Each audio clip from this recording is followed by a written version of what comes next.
안녕하세요. 부동산학개론 박상우입니다. 자, 동영 2회차 해설 강의 하겠습니다. 자, 이제 1번을 보시죠. 자, 1번을 보시면 이제 뭐냐면은, 자, 토지의 자연적 특성입니다. 그래서 이제 옳은 곳을 고르시오. 이렇게 돼 있어요.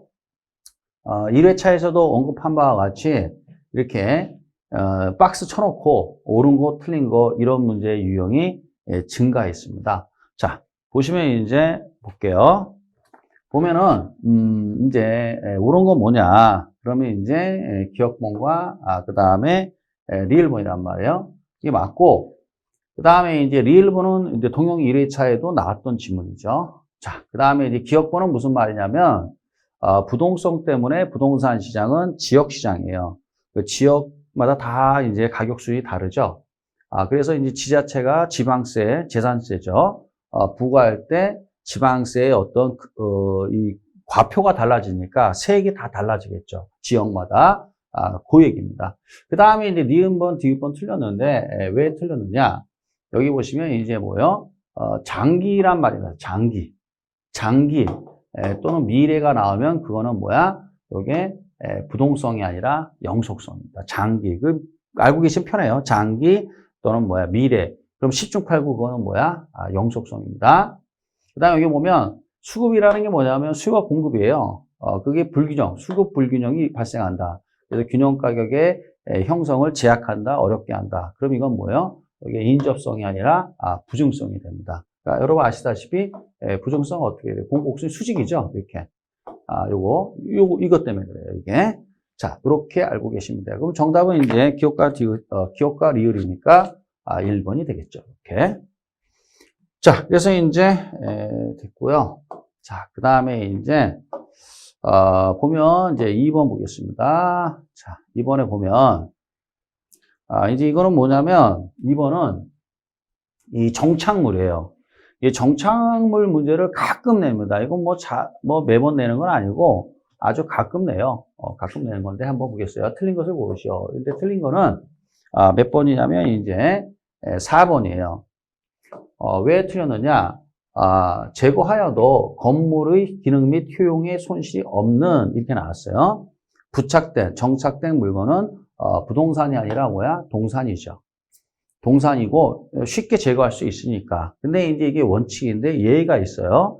쉽게 제거할 수 있어도 건물의 효용에 영향을 미치면 그거는 뭐야? 정착물로 취급합니다. 예의적으로. 예의적인 게 가장 대표적인 게 뭐가 있냐면 방충망이에요, 여러분. 그럼 방충망은 어떻게 쉽게 제거할 수 있죠? 그렇다고 해서 이거 동산이다? 그러면 안 돼요. 왜? 건물의 효용 영향을 미치니까, 이거는 그때는 뭐라고 그래야 돼요? 이때는 정착물로 취급한다. 이렇게 하시면 되겠어요. 자, 그 다음에 이제 여기 보면, 다 지우는 게 낫겠네요.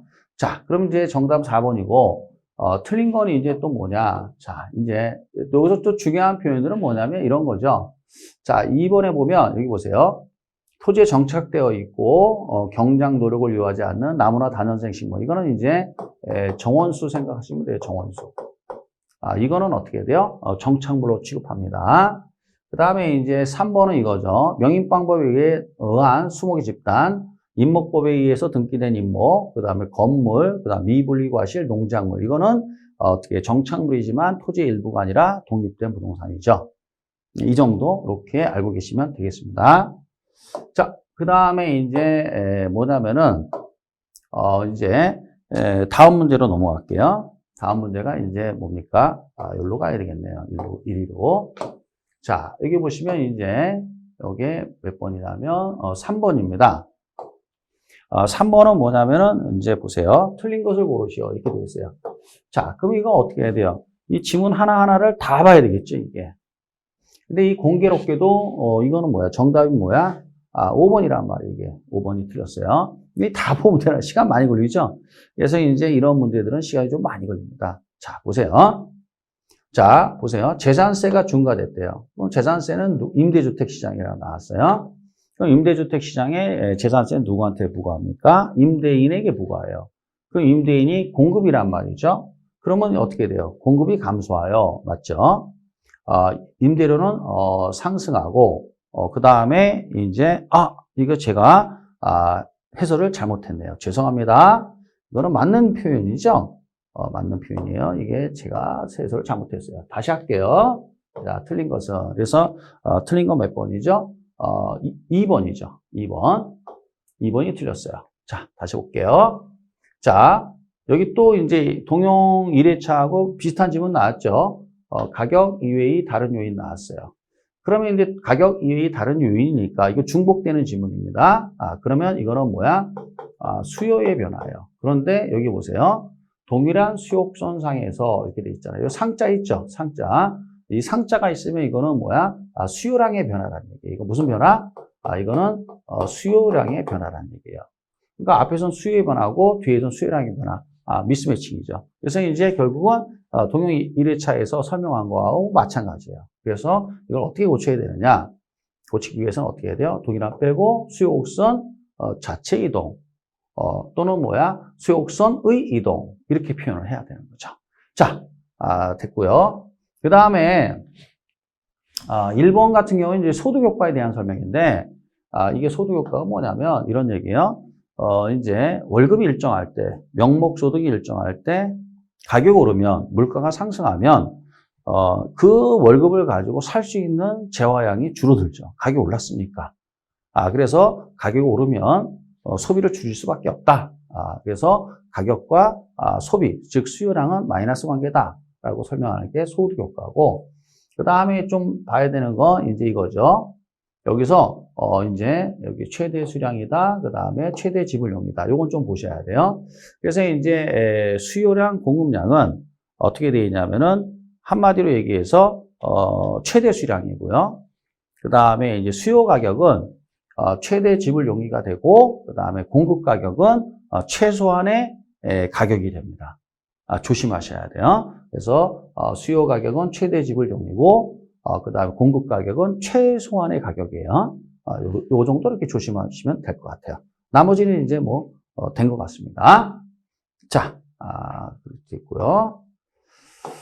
자, 그 다음에 이제 보시면 이제 4번이에요. 4번인데 보겠습니다. 4번.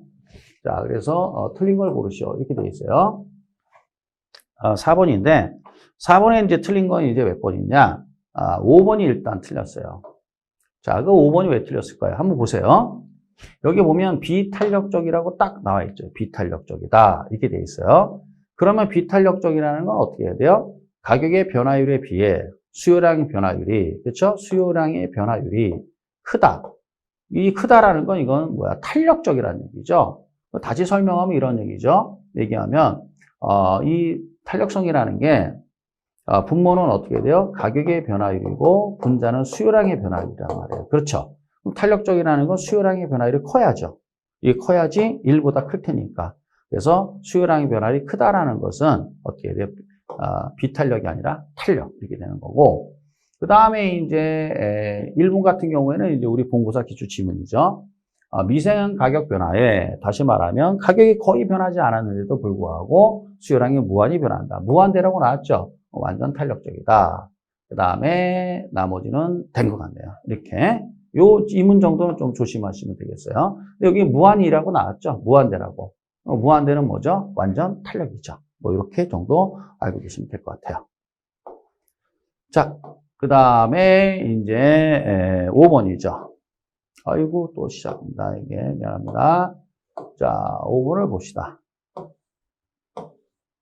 자, 5번이 이제 요 계산 문제인데, 자, 이제 1회차도 이런 문제를 냈죠. 1회차는 이제 가격 탄력성과 교차 탄력성이고, 이 문제는 이제 뭐야? 가격 탄력성과 소득 탄력성이란 말이에요. 그쵸? 그래서 요걸 보면은 이렇게 되죠. 그래서 0.5, 0.2. 그 다음에 여기서 중요한 말이 이건 뭐냐면 이런 얘기죠. 전체 수요량의 변화율이 2% 증가. 그때 소득의 변화율을 구하시오. 이렇게 돼 있어요. 그 다음에 아파트는 정상재량입니다. 이렇게 이게 나왔어요. 그럼 이제 정답은 이제 결론부터 얘기하면 정답은 1번인데, 요거를 이제 좀 풀면은, 자, 그러면 이제 어디로 가느냐? 자, 이제 계산 문제니까 이제 칠판으로 좀 갈게요. 자, 이제 보겠습니다. 자, 보면은 이제 이렇게 되죠. 자, 수요의 가격 탄력성이 얼마래요? 0.5래요. 그 다음에 소득 탄력성은 0.2랍니다. 이렇게. 그리고 공식이 나와야 돼요. 아파트 수요의 가격 탄력성이니까 분모 아파트, 분자 아파트. 그 다음에 분모는 가격의 변화율, 분자는 수요량의 변화율. 이렇게. 이런 식으로. 그 다음 소득 탄력성이니까 분모는 소득의 변화율, 분자는 아파트 수요량의 변화율. 이렇게 공식이 나와야 되겠죠. 그쵸? 그 다음에 요 두 개를 보면 이걸 우리가 가라하고 요거를 나라 할 때 가하고 나를 더했을 때 얼마가 나와야 돼요, 여러분? 자, 이게 2% 증가, 이게 플러스 2가 되게끔 요 소득의 변화율을 맞추시오. 이런 뜻이거든요. 자, 그럼 대입을 한번 해봅시다. 자, 가격이 10% 상승했대요. 가격이 10% 상승했다. 그럼 여기 플러스면 여기 마이너스입니다. 이렇게 곱하면 되겠죠. 마이너스 5. 얘가 마이너스 5니까 얘는 7이 돼야 2가 될 거 아닙니까? 이게 플러스 7이 돼야 돼요. 그렇죠? 그래야지 마이너스 5 플러스 7 하면 뭐야? 2가 될 거 아닙니까? 그죠? 해서 이제 하게 되면은 얼마가 돼요? 7 나누기 0.2를 하면 되죠. 7 나누기 0.1하면 얘가 나오겠죠. 이렇게. 요거는 곱하기고, 요거는 나누기고. 이렇게. 그럼 얼마가 나올까요? 플러스가. 왜 플러스냐? 정상되니까 정상되는 소득 탄력성의 부호가 같아야 해요. 플러스가 되고 35%가 되겠죠. 정답은 몇 번이요? 1번이 그래서 되겠습니다. 이렇게 이 문제 푸는 거고, 요건 이제 난이도 이제 중에 속하는 거, 중에. 그래서 이제 이런 계산 문제가 이제 되는 분들은 뭐 산수가 되는 분들은 하시고요. 그렇지 않은 부분은 뭐 지금 이 상황에서 어쩔 수 없겠죠. 이게 편안하게 받아들이세요. 자, 그 다음에 이제 나가겠습니다. 자, 나가면은 이제 보겠습니다. 자, 그리고 자, 그러면 이제 3번이 됐고요. 5번이 됐고요. 5번은 됐고, 그 다음에 이제 6번으로 갑시다. 6번 가면 이제 뭐냐면, 이 얘기거든요, 6번. 6번에 이제, 자, 옳은 것을 고르시오. 이렇게 돼 있어요. 항상 문제를 풀 때는 옳은 건 동그라미, 틀린 건 X. 이렇게 해야 돼요. 그럼 옳은 건 이제 기억, 니은, 디귿이죠. 기억, 니은, 디귿. 이거 틀렸단 말이에요. 그 정답은 2번이 되겠네요. 자, 가격 탄력성이 1보다 작다는 건 비탄력적이니까 이때는 어떻게 해야 돼요? 가격을 올리면, 임대를 올리면 전체 수익 증가. 그 다음에 제가 방금 전에 설명했죠. 공급 가격 설명했죠. 공급자가 받고자 하는 최소한의 가격이다. 근데 수요 가격은 이제 최대 지불 용이가 돼요. 자, 조심하시고, 그 다음에 이제 수요가 감소한대요.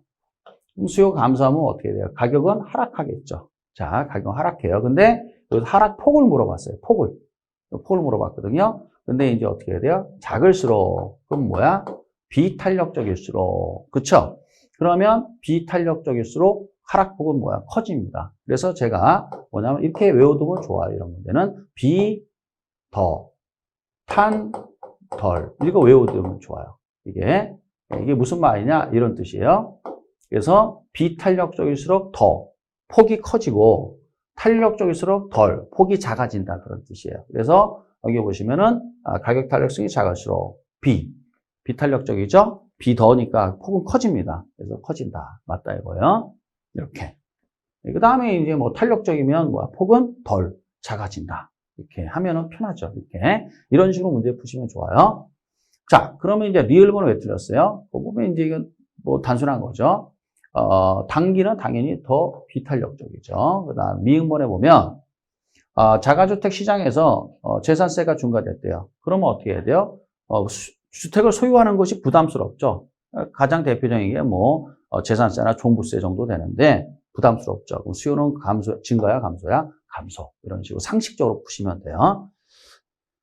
자, 그 다음에 이제 몇 번이냐면은 이제 7번으로 가겠습니다. 7번에 보면은 자, 보세요.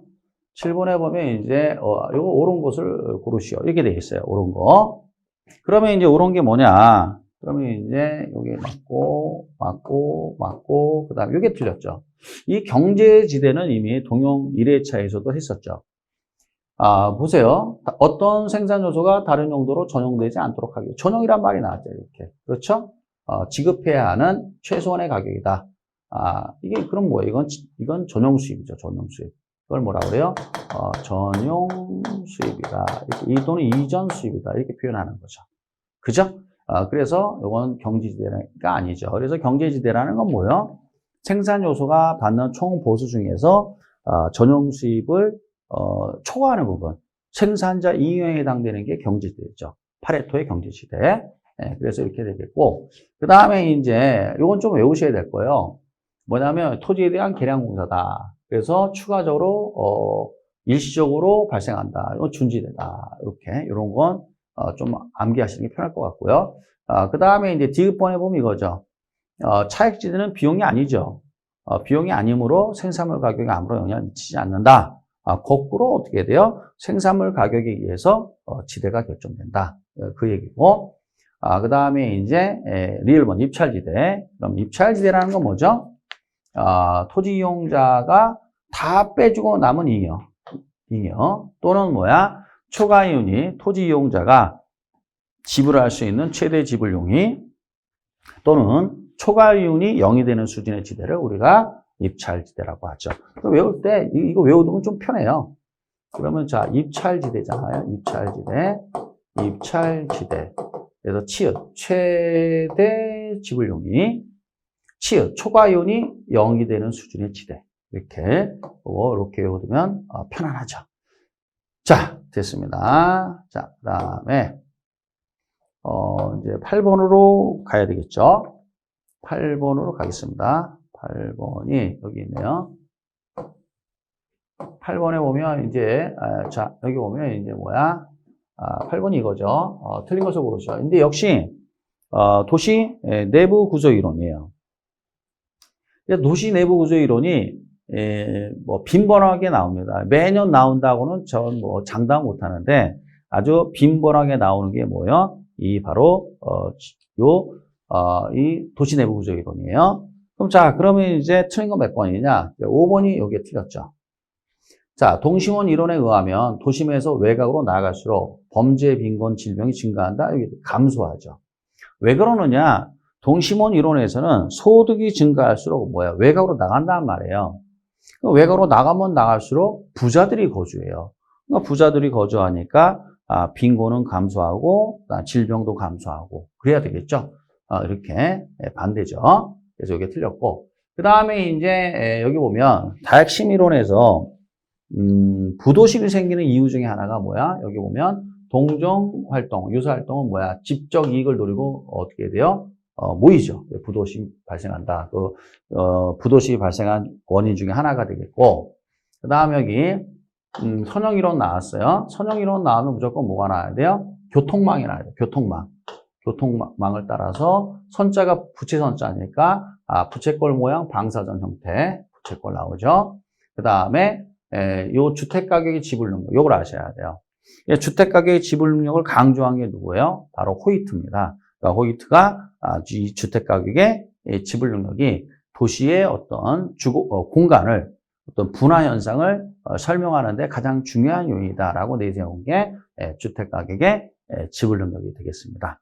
자, 그 다음에 이제 뭐냐면 4번은 그냥 참고적으로 알고 계시면 되겠어요. 그래서 이제 여러분들이 우리가 난이도 이제 중상에 속하는 문제들이 보면 지문 5개 중에 1개나 2개는 모르는 게 나옵니다. 그럼 그러느니 하셔야 돼요.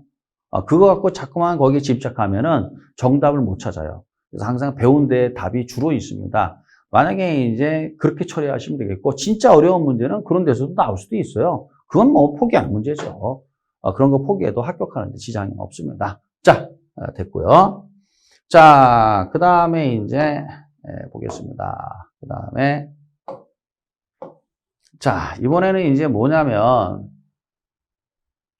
레일리의 이제 뭐냐면 소매인력 법칙이죠. 이것도 난이도 하에 속하는 문제, 난이도 하. 그래서 이거는 좀 맞춰주셨으면 좋겠어요. 그래서 이건 쉽죠. 자, 그래서 이제 한번 해봅시다. A가 보면 거리가 1의 제곱, 그쵸? 인구는 얼마야? 만. 그러니까 뭐야? 중력, 끌어당기는 힘은 만이 되겠고, B는 뭐야? 거리가 2km잖아. 2의 제곱에 4만. 그렇죠? 그러니까 만. 그래서 결국 끌어당기는 힘이 A와 B가 같다는 얘기죠. 굳이 계산하면 A를 계산해보면 이렇게 계산할 수 있죠. 2개 더하면 돼요. 2개 더하면 얼마야? 2만이 되겠죠. 그렇죠? 2만. 그 다음에 여기 A는 뭐야? 1만. 그러니까 0.5. 그러면 이제 각각 구매 유인비율은 50%라는 얘기죠. A와 B가. 그런데 인구가 얼마야? A, B, C, 신도시 C가 인구가 5,000명이네요. 그럼 5,000명 곱하기 0.5 하면 얼마? 2,500, 2,500. 그래서 정답은 몇 번? 2번. 굉장히 쉽죠? 그래서 이런 문제 나오면은, 맞춰주셨으면 좋겠어요. 쉬운 거니까. 그래서 이제 또 한 번 강조하지만, 이제 뭐냐면은, 레일리의 소멸인력 법칙, 그 다음에 허프의 이제 확률 모형, 이렇게. 그 세 가지죠. 레일리, 컨버스, 허프. 세 가지가 있는데, 이미 컨버스는 작년에 나왔으니까, 금년에 나오면 뭘까요? 레일리 아니면 허프겠죠. 그래서 이렇게 준비해 두시면 좋을 것 같아요. 자, 그 다음에 이제 보면, 그 다음에 이번에는 뭡니까? 자, 이번에는 이제 10번인데, 10번을 보겠습니다. 10번에 이제 틀린 것을 고르시오. 이렇게 되어 있어요. 10번은 이제 뭐냐면 이게 공업 입지하고 그 다음에 상업 입지하고 같이 낸 거죠. 요즘 이렇게 잘 냅니다. 이렇게. 요즘 추세가. 그러면 이제 맞는 건 뭐냐면은, 틀린 거죠? 틀린 거라서 요 넬슨만 맞고, 이거 이렇게 틀렸단 말이에요. 그러면, 기억번 왜 틀렸느냐? 수성비, 노동비는 최소예요. 근데 직접이익은 최대예요. 그래서 틀린 거예요. 요 지문은 우리 본고사 기출 지문이에요. 수성비, 노동비는 최소. 그다음 직접이익은 뭐야? 최대. 이렇게 해야 되겠고요. 컨버스, 여기 보면 이렇게 나오죠? 대도시 내 여러 개의 중심지 간의 상호작용. 시장 점유율이라는 단어가 나왔어요. 그래서 대도시 여러 개의 중심지, 그 다음에 시장 점유율 매출을 구한다. 그럼 이건 누구예요? 허프예요. 허프고, 그 다음에 컨버스는 뭐가 나와야 돼? 상권 경계 지점이에요. 상권 경계 지점. 그 다음에 이제 릴원. 일반적으로 상품이나 서비스의 구매 빈도가 낮을수록 상권은 뭐야? 커져요. 규모가 작다가 아니라 크다예요. 틀린 건데 무슨 말이냐면 이런 얘기예요. 구매 빈도가 낮다라는 건 사치품이라는 거. 사치품이에요. 사치품은 어떻게 해야 돼요? 비싸죠? 그래서 넓은 상권을 요구하는 거예요. 자, 이렇게 처리하시면 될 것 같아요. 자, 그 다음에 이제 11번 보겠습니다. 11번은 이제 외부 효과인데, 왜냐하면 이제 시장 실패 원인 중에서 이제 대표적인 게 공공지하고 외부 효과인데, 공공지의 외부 효과를 우리 시험에 낸 지 꽤 됐어요, 이게. 그러니까 나올 가능성이 높죠. 그래서 이제 제가 동영 1회차에서는 이제 어떻게 해야 돼요? 공공재. 2회차는 외부 효과 냈죠. 자, 보겠습니다. 틀린 것을 고르시오. 이렇게 돼 있어요. 자, 이건 난이도 합니다. 바로 답이 보였으면 좋겠어요. 2번이죠. 왜냐면 정의 외부 효과래요. 그럼 정의 외부 효과 나오면 뭐야? 님비야, 핀피야. 핀피가 나와야 되는 거죠. 이게 틀린 거고. 1번은 이거죠. 외부 효과의 정의인데 외부 효과의 정의는 이런 뜻이에요. 제3자의 어떤 행위가 의도하지 않은 행위예요. 여기서 말한 행위라는 건 소비 생산인데 제3자에게 유리한 효과, 불리한 효과를 미칠 수 있어요. 근데 중요한 말은 시장을 통하지 않고라는 거죠. 시장을 통하지 않고라는 건 무슨 뜻이에요? 그 대가를 받지도 지불하지도 않는 상태를 우리가 시장을 통하지 않고라고 표현합니다. 자, 그 다음에 또 여기서 또 볼만한 거는 4번인데 여기 보면 부의 외부 효과가 발생한대요. 그러면 이제 공해 유발하는 공장들을 얘기하는 겁니다. 그렇게 되면 이제 어떻게 해야 돼요? 이 공해를 제거해야 되잖아요. 제거를 하기 때문에 세금으로 해야 되겠죠. 그래서 사회적 비용이 발생한다. 또는 사회적 비용이 뭐야? 커진다. 우리 본고사에 뭐라 나왔냐? 사회적 비용이 작아진다 나왔어요. 틀렸죠. 작아진다가 아니라 커진다. 이렇게 하시면 되겠어요. 그래서 이제 이 정도 하시면 뭐 될 것 같습니다, 여러분. 우리 시험에. 자, 그 다음에 이제 12번 보겠어요. 12번. 12번이 여기 있네요. 자, 우리 12번 봅시다. 12번에 보면은, 자, 12번은 이제 뭐냐면요. 이제, 그, 임대주택 정책입니다. 틀린 것을 고르시오. 그래서 이 임대주택 정책은 총, 몇 가지가 있냐면, 세 가지가 있습니다. 여러분. 아시다시피. 임대료 상한제, 그 다음에 임대료 보조, 그 다음 공공임대. 총 세 가지가 있죠. 근데 이 중에서 이제 틀린 건 뭐냐? 그랬을 때 틀린 거는 이제 3번이죠. 자, 보세요. 잘 봐야 돼요. 이게 낮을 경우, 이게 맞다니. 높을 경우 그러면 어떻게 해야 돼요? 아무 일 없다. 그러셔야 돼요. 장기보다 단기에서 주택 부족 문제가 심각해진다. 요 장기, 단기, 요게 틀렸네요. 왜 그러냐면은, 단기에서는 이제, 공급이 감소하지가 않습니다. 근데 장기에서는 어떻게 돼요? 공급이 감소해요. 이게. 왜 그러느냐? 뭐, 예를 들어서, 500원짜리인데, 이게 낮게 규제하면 300원에 규제한단 말이에요. 예를 들어서. 그럼 공급자 입장에서는 하고 싶지가 않죠. 돈이 안 되니까. 그래서 공급이 감소하는데, 공급은 언제 감소하느냐? 장기에서 감소해요. 장기에서. 그럼 장기에서 공급이 감소하니까, 주택 부족 문제가 심각해지는 건 어디예요? 장기입니다. 그래서 암시장이 생기고, 이런 게 이렇게 쭉 이어지는 거죠. 이렇게 알고 계시면 되겠고요. 그 다음에 이제 여기 보면 주거기본법이라고 있죠. 참고로 알고 계시면 돼요. 주거기본법에 의해서 국토부 장관은 최저 주거 기준을 설정 공고하여야 한다. 이렇게 되어 있죠. 그래서 지금 참고적으로 뭐 이야기하면 1인당 최소한의 면적을 정해놨어요. 1인당 주거공간, 주거공간은 몇 평이냐면 5평 정도 됩니다. 5평. 현재 그렇습니다. 근데 이거를 6평으로 이제 이걸 바꾸겠다라고 얼마 전에 이제 원희룡 국토부 장관이 이제 언급을 했죠. 그때 이제 지금 현재는 1인당 5평입니다. 주거공간, 최소한의 주거공간. 요게 이제 최저 주거 기준의 하나 예가 됩니다. 그 다음에 이제, 거기 보면은 여기, 그 다음에 이제, 2번 이거죠. 여기 보면은 임대료 상승률을 규제하는 것도 일종의 임대료 상한제에 속할 수 있습니다. 그러니까 두 가지죠. 임대료를 규제할 수도 있고, 임대료 상승률을 규제할 수도 있고, 지금 이제 그 주택임대차보호법에 보면은 임차인이 계약갱신 청구권을 한 번 쓸 수 있죠. 그때 만약에 쓰게 되면 어떻게 해야 돼요? 원칙은 상승률은 5%로 묶어놨죠. 그때 이제 이것도 하나의 임대료 상한제 한 예이다라고 볼 수 있고요.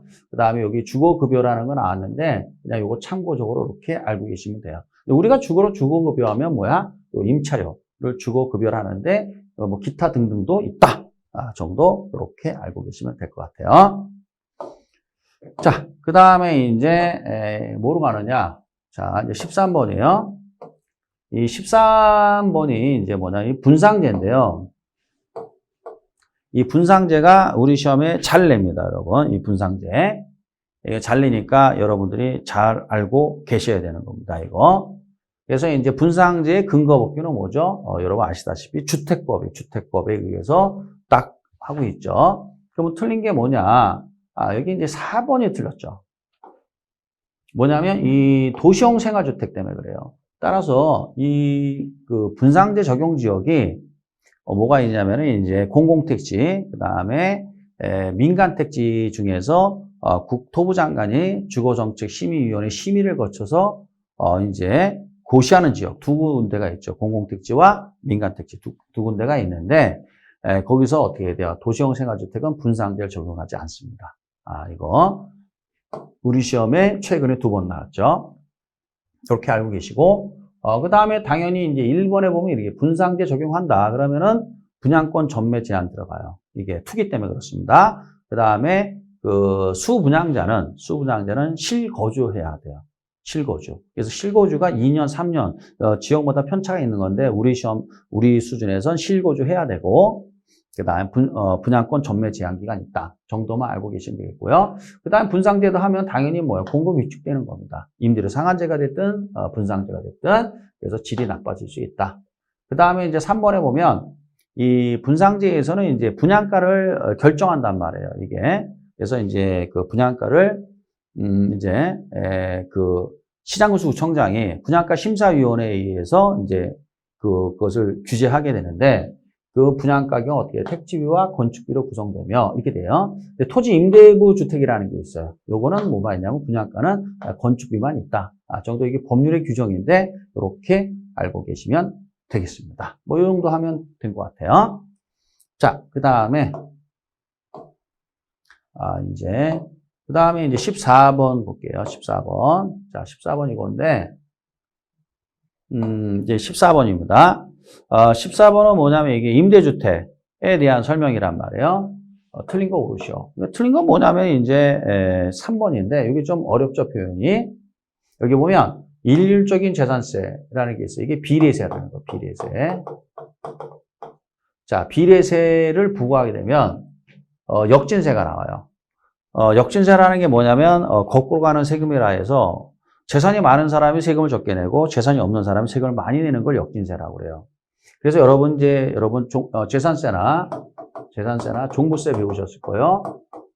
그러면 이 재산세나 종부세에 보면은 주택의 경우에는 뭐로 바꿔놨어요? 이게 누진세입니다. 누진세라는 게 뭐냐면 과세 표준이 올라가면 세율도 올라간단 말이에요. 이렇게. 이 이유가 뭐냐? 여기 보면 요 역진세 현상을 완화하기 위해서 그래요. 그래서 주택에 대해서는 뭐로 되어 있어요? 누진세로 되어 있습니다. 그래서 이게 비례세가 아니라 누진세라 해야 돼요. 그 다음에 이제 여기 1번이 좀 헷갈리는 얘기인데 우리 수준이 좀 아닌 것 같기도 한데 자꾸만 내네요. 그래서 이제 여기 보면 소비자 잉여가 나옵니다. 소비자 잉여, 그 다음에 여기 보면 공급자, 생산자 잉여가 나오는데 그러니까 이렇게 생각하시면 돼요. 세금을 부과하게 되면 수요자가 됐든 공급자가 됐든 기분 나쁘다 이거죠. 세금 뜯기니까. 그래서 소비자 잉여 감소, 생산자 잉여 감소, 그래서 경제적 순손실이 발생한다 정도 이렇게 가볍게 알고 계시면 되겠습니다. 그 다음에 이제 뭐냐면 5번 좀 봐야죠. 5번도 우리 시험에 나왔으니까. 자, 재산세는 이제 임대주택 시장에서 재산세 부과했다. 그럼 당연히 공급은 어떻게 감소한다. 가격 오른다. 가격 상승분만큼 임차인에게 전가한다. 그 다음에 어떻게 거래량은 감소한다. 정도는 좀 이거는 우리가 잘 알고 계셔야 되는 내용이 되겠습니다. 이렇게 정리하시면 되겠어요. 조세에서도 매년 한 문제가 나와요, 여러분. 작년에 그게 나왔죠. 종부세가 이제 그 지방세라고 나왔어요. 틀렸죠. 국세죠. 참, 뭐 그런 문제도 내더라고요. 자, 그 다음에 이제 15번 보겠어요. 15번은 이제 마케팅인데, 틀린 것은. 그래서, 마케팅에서도 한 문제 정도 냅니다. 그래서 이제, 틀린 게 뭐냐, 이렇게 되어 있어요. 틀린 거는 이제 뭐요? 요거 이제 5번이 틀렸어요, 5번. 왜 5번이 틀렸느냐? AIDA에서 여기 보면 행동, 그 다음에 액션이죠. 그 다음에 쭉 가서 주의, attention. 요게 틀렸단 말이에요, 이게. 그래서 이제 AIDA가 나오잖아요. A가 attention입니다. 주목. 그 다음에 interest, 흥미, desire, 욕망, A가 action. action이 뭐야? 행동. 행동이라는 게 뭐냐면 중개업자 입장에서 액션은 뭐냐면 이런 얘기예요. 매매계약서에 이제 매도인과 매수인이 최종적으로 이제 서명 날인하고 등기 이전. 서명 날인해서 서명 날인하는 거. 등기 이전은 뭐 그건 잔금 치를 때니까 서명 날인하는 걸 뭐라고 그래요? 행동, 액션. 그 다음에 A는 뭐야? attention이 되겠습니다. attention, 주목 또는 뭐야? 차렷 또는 주목 또는 뭐야? 주의를 끌게 하는 걸 attention이라 하거든요. 그래서 이제 attention은 뭐야? 제일 먼저 나와야 되는 거죠. 이게 틀렸죠. 그 다음에 이제 시장 점유 마케팅에서 STP가 있죠. segmentation, 시장 세분화, 타겟, 표적 시장, 포지셔닝, 차별화. 그 다음에 이제 포지셔닝을 차별화하는 네 가지 전략이 있죠. 프라이스, 가격, 프로덕트, 제품, 플레이스, 유통 경로, 그 다음에 프로모션, 판매 촉진. 그 다음에 이제 노벨티 광고라는 게 뭐냐면 저거 생각하시면 돼요. 여러분들이 중개업 개업하셨을 때 수건 돌리죠, 수건. 그렇죠? 보통 수건들 많이 돌리잖아요. 이거 노벨티 광고라고 그래요. 그래서 수건에 보면 밑에 보면 뭐 대박 부동산 전화번호 어떻게 내고 대표 뭐 홍길동 이렇게 들어가잖아요. 이런 걸 노벨티 광고라고 해요. 자, 이제 이렇게 알고 계시면 되겠고. 자, 그 다음에, 자, 16번을 보겠어요. 16번, 요게 좀, 긴데, 자, 요게 뭐냐면은, 이제 이게 그 세후 현금 흐름 계산하는 거예요. 세후 현금 흐름. 이 투자론인데, 이쪽, 가끔 냅니다. 이런 계산 문제 가끔 내니까, 좀 보시면 되겠어요. 정답은 이제 2번이에요. 그래서 이런 문제를, 편안하게 푸는 방법은 뭐냐면, 10,000원 이하를 다 절사하는 거예요. 이렇게. 다 지워버리는 것도 귀찮으니까. 자, 그리고 그냥 문제 푸는 거예요. 자, 임대 가능 면적이 500인데, 월 1원이래요. 곱하기 500, 곱하기 11 해야죠. 그쵸? 그럼 가능 총소득이 나와요. 그럼 6,000원이 되겠네요. 마이너스 공실. 공실이 몇 프로? 10%니까 600원, 5,400원. 그죠? 그럼 여기서 마이너스 영업 경비를 빼줘야 된단 말이에요. 영업 경비에 들어가는 게 뭐냐? 그럼 뭐야? 유지관리비와 재산세 들어가고 나머지 안 들어가죠. 그래서 영업 경비 들어가는 거, 안 들어가는 거 이렇게 좀 아셔야 돼요. 그럼 이제 2,500원. 그럼 2,900원이 되겠네요. 그죠? 그 다음에 이제 마이너스 부채 서비스액, 원금 더하기 이자. 원금이 얼마야? 100원, 이자 100원 하니까 200원이 되겠네요. 2,700원이 세전 현금 흐름이고, 세금을 빼줘야 되겠죠. 그럼 세금을 어떻게 계산하느냐? 순대 감자. 이렇게 외우시면 돼요. 순영업소득 플러스 대체 충당금 마이너스 감가상각비 마이너스 이자. 순대 감자. 그러면 이제 순영업소득이 얼마야? 2,900원. 2,900원에서 마이너스 0. 대체 충당금은 없으니까요. 그 다음에 이제 감가상각비가 얼마야? 300원. 그 다음에 이자가 얼마야? 100원. 하면은 이제 어떻게 해야 돼요? 2,500원이 과세 대상 소득이죠. 곱하기 0.3을 하면 어떻게 돼요? 세율이 30%니까요. 그러면 750원. 이렇게 되죠. 그러면 영업소득세가 750원이 돼요. 그러니까 1,950원이 되겠네요. 그래서 이런 패턴의 문제가 10년 동안에 한 2번 정도 나왔습니다. 이런 문제가. 그래서 이제 말 문제로 나올 수도 있고 이렇게 계산 문제 나올 수도 있고 두 가지 유형이 있습니다. 자, 이제 됐고요. 자, 그 다음에 이제 몇 번이냐면은 자, 이제 17번 봐야 되겠죠? 17번 일로 가야 되겠네요. 자, 17번 보겠어요. 이쪽으로 와서 자, 17번 자, 틀린 거 이렇게 죄송합니다. 17번 틀린 거. 자, 틀린 거는 이제 몇 번이에요? 이제 여기서 보면 뭐가 틀렸느냐? 17번이 이제 2번이 틀렸네요. 그렇죠? 예상 인플레보다 실제 인플레가 높대요. 그러면 이게 무슨 말이냐? 이런 예상은 지분 투자자 입장에서 예상은 3%를 했는데 실제 5%가 일어났다는 건 예상 못한 인플레가 발생했다는 얘기야. 그럼 이 얘기나 예상 안 된 인플레가 발생했다는 얘기가 같은 말이에요. 그럼 누가 무조건 손해보는 거냐? 임대인이 손해보는 겁니다. 이렇게. 또는 예상 인플레보다 실제 인플레가 높다. 그럼 고정금리 하에서는 무조건 대출자가 손해보는 거예요. 그래서 이 표현 나오면 금융에서는 대출자가 손해봐요. 이걸 이자율 위험이라고 그래요. 고정금리 하에서. 그 다음에 투자론에서 나오면 무조건 누가 손해봐요? 지분 투자가 손해봐요. 그래서 실질 임대 수익은 상승이 아니라 뭐야? 감소예요. 그럼 실질 임대 수익이 감소한다. 그래서 임대인은 손해본다. 이런 뜻이죠. 그 다음에 이제 1번은 뭐야? 이거죠? 커지면 선택이죠? 이렇게 되면 나중에는 어떻게 해야 돼요? 이게 일정할 때 이게 작아져야 같아지겠죠. 이렇게 요 얘기고. 그 다음에 이제 3번 헷갈리죠, 이거. 위험이 커질수록 위험 조정 할인율은 커져요. 그럼 할인율이 커지면 커질수록 어떻게 해야 돼요? 부동산 가치 또는 부동산 가치 또는 현재 가치와는 마이너스 관계예요. 그러니까 뭐야? 작아집니다. 이렇게 마이너스 관계니까. 뭐 4번은 뻔하고 5번도 뻔하고. 이렇게 되겠네요. 자, 그 다음에 이제, 보면, 18번 봅시다. 18번 요것도, 자, 보면, 틀린 거를 고르시오. 이렇게 돼 있죠? 그러면 이제 여기 4번이 틀렸단 말이에요. 왜 4번이 틀렸냐면요. 순소득 승수라는 건 뭐냐면, 분모는 순영업소득이고, 분자는 총투자액이에요. 이게 순소득 승수인데, 만약에 순영업소득이 1원일 때 총투자액이 10원이다. 그러면 10이 되잖아. 요게 자본회수 기간이에요. 그래서 10년 걸린다는 거예요. 자본을 회수하는데. 예, 그래서 결국 순수값이 클수록 어떻게 돼? 자본의 회수기는 짧다, 길다야? 길다. 이래야 되는 거예요. 이거. 요 뜻입니다.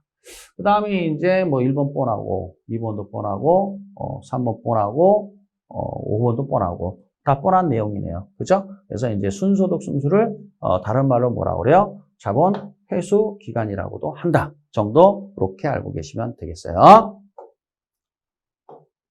자, 그 다음에요. 자, 이제 19번입니다. 자, 그러면 이 문제인데, 이 문제가 이제 우리 본고사에 한 두세 번 나왔습니다. 근데 이거를, 해설을 보시면 FM대로 다 풀게 해놨어요. 그런데 이거를 FM대로 풀면 너무 힘들어. 시간도 많이 걸리고. 그래서 오늘 제가, 빨리 푸는 요령을 알려드릴 테니까, 그냥 계산기를 놓고 그냥 쭉 누르면 됩니다. 근데 단지 고쳐야 되는 건 이거 자, 죄송합니다. 자, 요거는 이제 어떻게 고쳐야 되느냐. 요거는 0.2, 이거 0.3, 이거 0.5 쓰고, 그 다음에 이제 어떻게 해야 돼요? 자, 호황이면 40%, 불황이면 60%. 그쵸? 그리고 어떻게 하는 거냐? 요렇게 곱하면 돼요. 자, 어떻게 하는지 제가 요령 알려드릴게요. 그래서 이제 요령 알려드리면 0.2 곱하기 0.4 곱하기 그 다음에 20 엔터 하면 1.6이 나옵니다. 1.6. 그렇죠? 그대로 있으면 돼요. 그대로 다시 이렇게 요번엔 어떻게 하냐? 이렇게 하는 거예요. 이렇게. 그래서 0.2 곱하기 0.6 곱하기 10 엔터 하면 1.2가 되네요. 이렇게. 그쵸? 그리고 그대로 놔두고 또 똑같은 요령을 하면 돼요. 이렇게 0.3 곱하기 0.4 곱하기 25. 이렇게 0.4 곱하기 25 엔터 하면 3이 되겠네요. 그 다음에 똑같은 요령으로 이렇게 곱하면 돼요. 그래서 0.3 곱하기 0.6 곱하기 10 엔터 하면 얼마가 나와요? 1.8. 자, 그 다음에 또 여기서 그대로 또 똑같은 방법을 하면 돼요. 0.5죠? 0.5 곱하기 0.4 곱하기 10 엔터 하면 2. 그 다음에 0.5 곱하기 0.6 곱하기 8 엔터 하면 2.4가 나와요. 그리고 맨 그 자판에 보면 GT라고 되어 있죠. 이렇게 GT 누르면 돼요. 이렇게 그러면 12가 나와요. 그래서 12%. 정답은 10% 3번이에요. 되게 쉽죠? 그래서 이제 이런 요령으로 이 문제에 나오면 이렇게 푸시면 편하네요. 자, 됐습니다. 그 다음에 이제 20번 보겠습니다. 20번. 20번이 이제 포트폴리오인데요. 자, 요 20번 요거죠. 포트폴리오인데, 그럼 이제 몇 번이 틀렸느냐 좀 봅시다. 이제 틀린 것은 이거 죄송합니다. 이렇게 하고 자, 틀린 거는 이렇게 돼 있단 말이에요. 틀린 거는 이제 어떻게 해야 돼요? 여기 보면 5번이 틀렸네요. 보세요. 자, 5번이 왜 틀렸나 볼까요? 자, 이게 뭐냐면 효율적 전선을 얘기하는 거거든요. 효율적 전선상에 있는 자산들. 그럼 이거는 좀 봐야 되겠네요. 이거는 요게 이제 일단 이게 왜 틀렸느냐? 이게 최대의 수익이 아니라 최소의 위험이에요. 틀렸고 좀 이따 설명할게요. 이거 1번은 뻔하죠. 체계적 위험 설명이고 1이면 분산 투자 효과가 없다. 그다음 상관계수가 플러스라는 건 뭐예요? 이거는 안 좋다는 얘기죠. 분산 투자의 대상으로 플러스보다는 마이너스가 좋죠. 그 다음에 이제 4번도 뻔하죠. 효율적 프론티어, 효율적 전선과 무차별 옵션 만난 접점에서 최적의 포트폴리오가 결정된다. 그러면 제가 이제 뭐 5번만 설명하면 되잖아요. 자, 그러면 요거는 이제 제가 설명을 할게요. 자, 볼게요. 이게 이제 보면 효율적 전선이라는 게 뭐냐면 여기가 원점이고 기대 수익이란 말이에요. 기대 수익. 그 다음에 여기가 위험이란 말이죠. 위험. 그러면 우상향한다고 이렇게 배웠잖아요. 그죠? 그러면 이제 만약에 여기 있는 자산들을 우리가 A, B, C라 합시다. 그러면 이 아래에 있는 자산들을 다 지배한단 말이에요. 이렇게. 그러면 이 중에서 만약에 뭐 여기도 있고 여기도 있고 여기도 있다. 그러면 이거는 다 뭐야? 열등한 자산들이에요. 그러면 A, B, C만 가장 우월한 자산이란 말이에요. 그럼 이걸 뭐라 하느냐? 평균 분산 지배 원리를 충족시키는 자산의 집합. 또는 이제 뭐냐면 잘 들으세요. 동일한 위험에서는 최고의 수익. 동일한 위험에서는 최고의 수익. 동일한 위험에서는 최고의 수익이란 말이에요. 이렇게. 또는 뭐냐면 동일한 수익에선 최소의 위험. 동일한 수익에선 최소의 위험. 동일한 수익에선 최소의 위험이란 말이에요. 그러니까 결국 이런 얘기죠. 평균 분산 지배 원리라는 게 이런 얘기 아니에요? 위험이 같을 때는 뭐야? 수익이 큰 거. 그쵸? 수익이 같을 때는 뭐야? 위험이 작은 거. 이렇게 되는 거 아니에요, 이게. 그죠? 그럼 이걸 그대로 응용하면 되는 거예요, 이게. 그래서, 어떻게 해야 돼요? 위험이 같을 땐 최고의 수익, 수익이 같을 땐 최소의 위험. 이렇게. 이대로. 그대로면 이대로죠. 차라리 이거보다는 이게 낫죠? 이렇게 처리하시면, 되겠습니다. 자, 그래서 이제 됐고요. 그래서, 그러면 이제, 나가죠. 자, 그래서 제가 이제 몇 번까지 설명했냐면, 이제 20번까지 설명을 했습니다. 그래서 잠시 쉬었다가 21번서부터 이제 설명하도록 하겠습니다.